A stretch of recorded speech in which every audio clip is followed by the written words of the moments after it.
আশা করছি যে যেখানে আছো সবাই খুব ভালো আছো, সুস্থ আছো।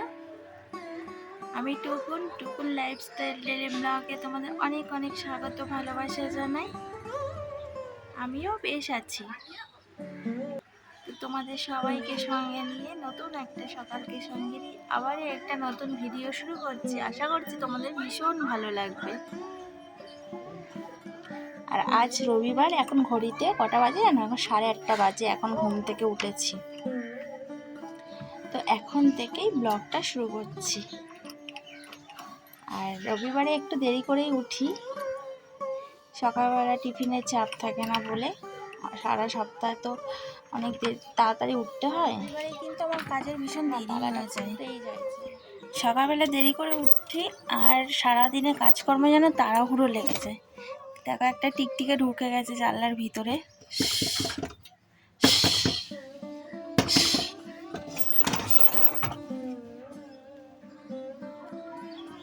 তখন দৌড়াদৌড়ি করে সারাদিনের কাজকর্ম করতে হয়।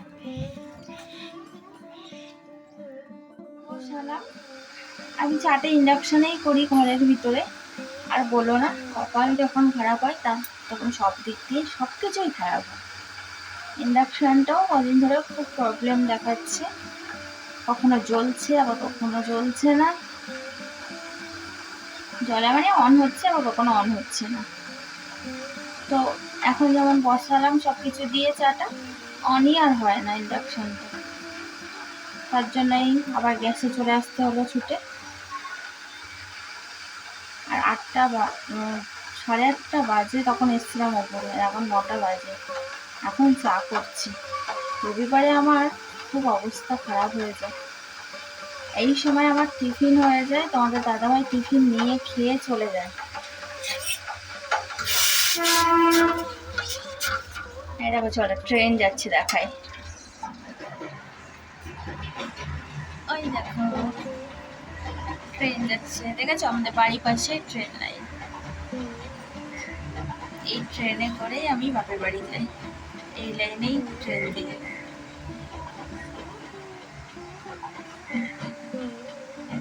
চলে গেল। তো এই লাইনে দুটো ট্রেন চলে, একটা হলো বনগাঁ শিয়ালদা আর হাসনাবাদ শিয়ালদা। তো দুটো লাইন দিয়ে আমি বাপের বাড়ি যেতে পারি। বেশিরভাগ আমি হাসনাবাদ থেকেই যাই, মানে বসিরহাটে নামলে আমার সুবিধা হয় বাপের বাড়ি যেতে। আর বনগাঁ দিয়ে নামলেও অনেকটাই আমার ট্রেনটাকে নেমে গাড়িতে করে যেতে হয়, দুটো গাড়ি পাল্টাতে হয়। তার জন্যে বসিরহাট দিয়েই আমি যাই। বসিরহাট স্টেশনে নামবো, ডাইরেক্ট একটা গাড়ি ধরবো, পুরো বাড়ির সামনে নামবো।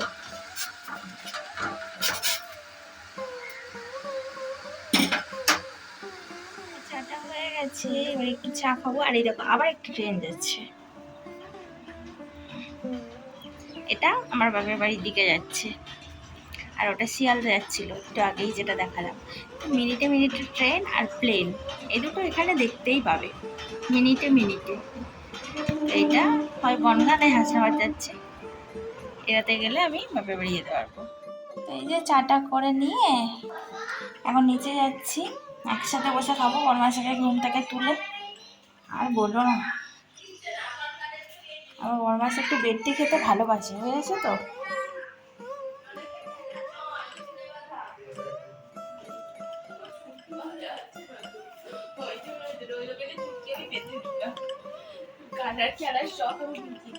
এই যে চা কখন খাবে?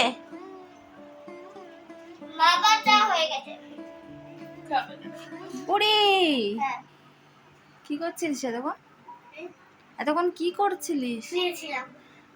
ব্রাশ করেছিস? ব্রাশ করে আবার শুয়ে পড়েছি। মাও শুয়ে গেছে? না, মা তো পড়াতে চলে গেছে। কি আছে খাবে? শুধু বাবা দিকে ঘুমাচ্ছে। এই যে আপনি চা নিন, 8টা বাজে তো এখনো তো চা খেতে ইচ্ছা করে না।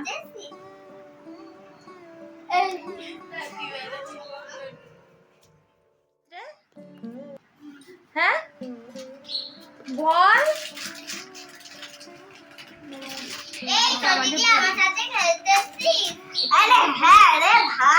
এটা আমাদের পাকা বুড়ি। আমাকে বলো নেমন্তন্ন দিদি আছে। আমি আগে এই দেখো ঘড়িতে একদম পুরো 9টা বাজে আর এখন এই যে চা খাওয়া হবে। এত বড় মেয়ে মুখ ঢাকছে, লজ্জা করে না। আমি একটু রবিবারে দেরি করে উঠি, সারাদিন অন্য সপ্তাহ সারাদিনে তো সকাল সেই 5:30 6টা উঠতে হয়। এই তো একটু তাড়াতাড়ি উঠতে বললে উঠতে চাইবে না, আমিও ঘুমাবো ও ঘুমাবে। এখন 9টার সময় চা খাওয়া হচ্ছে। বলো, নে নে নে। পরিবারের সাথে একটু বাজারে যাচ্ছি, দেখি কি কি কেনা যায়। চলো বাজারে গিয়ে দেখাচ্ছি। আর দুষ্টুটার অবস্থা দেখো। কি হয়েছে? ডিম বললে ভালো লাগে। আচ্ছা ঠিক আছে, থাক, আজকে বলে যাবো। আচ্ছা পুজো দেবো, চলো। টিপ পড়েছে বলে কান্না, টিপ পড়বে না। চলো চলো চলো, ওঠো ওঠো ওঠো। কত করে গো?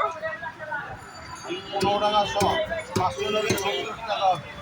এটা কাতলা মাছের ডিম। সকালবেলায় সংসারের সব কাজকর্ম গুছিয়ে দুষ্টুটাকে নিয়ে পরমাসের সঙ্গে চলে এলাম বাজার করতে। এই রবিবার দিনটাই পরমাসের বাড়ি থাকে, আবার কোনো দিন থাকেও না, ঠিক নেই। তো আজকে বাড়ি আছে, কিছু সবজিপাতি কেনার ছিল, আর বিশেষ করে আমাপতি লেগেছে। তো আমাপতি মাথায় তো আম কাঁঠাল খেতে হয়, তো তার জন্য তো বাজারে যেতে হবে। তো বরমাসের সঙ্গে চলে এলাম। এই দেখো আমের দোকানে, কাঁঠালের দোকানে। তো এখান থেকে আম নিলাম, জানি না মিষ্টি হবে কিনা, বলছে তো গুড়ের মতো মিষ্টি হবে। আর একটা বড় দেখে কাঁঠাল নিলাম, আর কিছু সবজিপাতি নিলাম। আর মাছের দোকান দিয়ে একটা বড় কাতলা মাছের মাথা নিলাম, আর মাছের তেল নিলাম, নিয়ে চলে এলাম বাড়িতে। আর বাড়ি আসতে না আসতেই দেখো বড় মাসের কাণ্ড, কাঁঠালটা ভাঙতে বসে গেছে। কাঁঠাল খেতে ও ভীষণ ভালোবাসে, আমিও ভালোবাসি। আর কাঁঠালটা ভালোই ছিল, মানে কাঁঠালের কোয়াগুলো না ছোট ছোট ছিল, আর প্রচুর মানে অনেক কোয়া ছিল, ছোট ছোট কোয়ায় ভর্তি ছিল কাঁঠালটা। আর কোয়াগুলো খেতে বেশ মিষ্টি ছিল, তবে একটু বেশি নরম হয়ে গেছিলো কোয়াগুলো। যাই হোক, কাঁঠালগুলো খেতে ভালো ছিল, একটু খাজা খাজা টাইপের হলে বেশ ভালো লাগে খেতে, তো সেরকম আর পাওয়া যায়নি। তারপরে আমি চলে এলাম রান্নাবান্নার দিকে, আর বেলাও হয়ে গেছে প্রচুর। তো এখন 1টা 1:30 মতো বাজে, এখন আর কি রান্না করব। তার জন্য ভাবলাম মাছের তেল এনেছিলাম অনেকটা, তাহলে মাছের তেলটাই রান্না করি আর ভাত করি। আর দুষ্টুটার জন্য একটা ডিম সিদ্ধ দিয়েছি। তো দুপুরে এটাই রান্না করে নিলাম, না হলে না অনেকটাই বেলা হয়ে যাচ্ছিলো, আবার দুষ্টুটার খিদেও পেয়ে গেছে।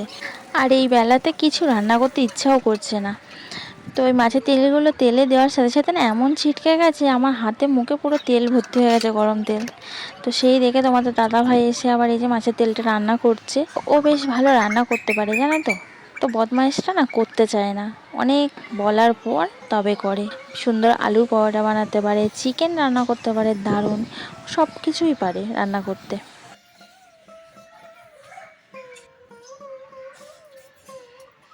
কি করছিস বাবা? কি খেলা করছিস এটা? হুম, কি খেলা করছিস বল? বেনটেন।